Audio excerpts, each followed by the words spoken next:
prelude to an epic operation by the RAF. 18 Mosquitoes of the 2nd Tactical Air Force, including a squadron of the Royal Australian Air Force, carried out the task led by Group Captain Pickard of Target for Tonight fame. It was to prove his last flight.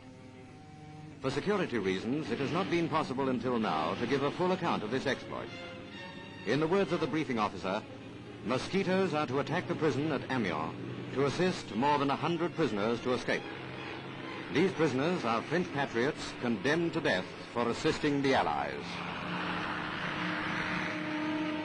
At briefing, the crews detailed for the task learned that the prison was not difficult to find.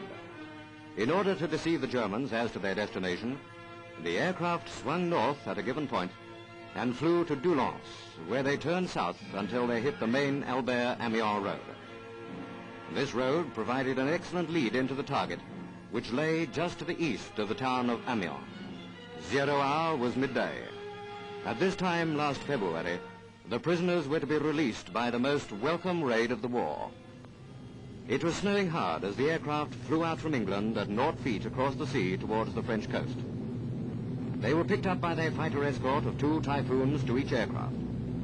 So bad was the visibility that they had to fly almost wingtip to wingtip. Out over the channel, the snow stopped and the weather improved.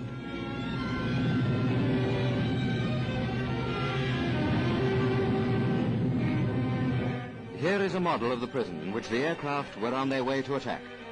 This was used for briefing the crew. At the back, you can see the Albert-Amiens road, the guide to the target.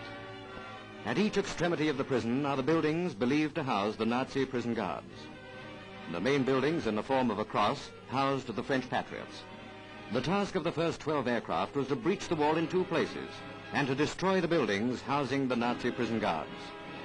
The remaining 6 aircraft were to bomb the prison out of existence should the first attack be a failure, in which case many of the condemned men might be killed by British bombs instead of Nazi bullets. They would at least have a chance to escape.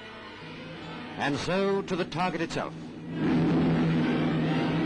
You can see the fighters protecting the bombers fly across our path as we run up to the target. The aircraft carrying the cameras will take you over the target after the first 12 aircraft have bombed, and you'll be able to see how successful they have been.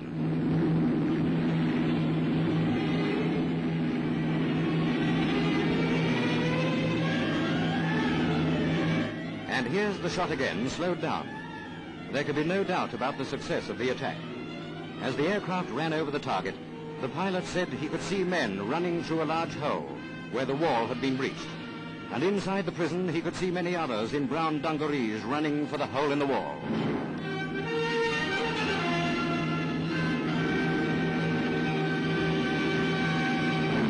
The Nazi prison guard quarters are covered with smoke from bursting bombs, and the walls have been breached.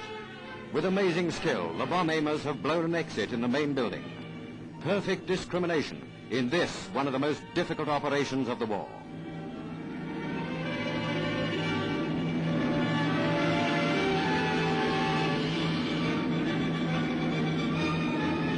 The walls are breached and hardly anything is left standing of the prison guard quarters. Although some of the patriots were killed by German machine guns as well as by bombs, a high percentage escaped. The Germans also suffered casualties from the attack. 2 of the fighter escort and 2 Mosquitoes were lost, one of them Group Captain Pickard's. He died leading probably the most successful operation of his gallant and brilliant career. The breached walls were 20 feet high. Through the gaps, friends of the Allies made good their escape. Nearby rests the body of Group Captain Pickard, the young man who led his squadrons to brilliant success and made sure that the RAF had paid another debt.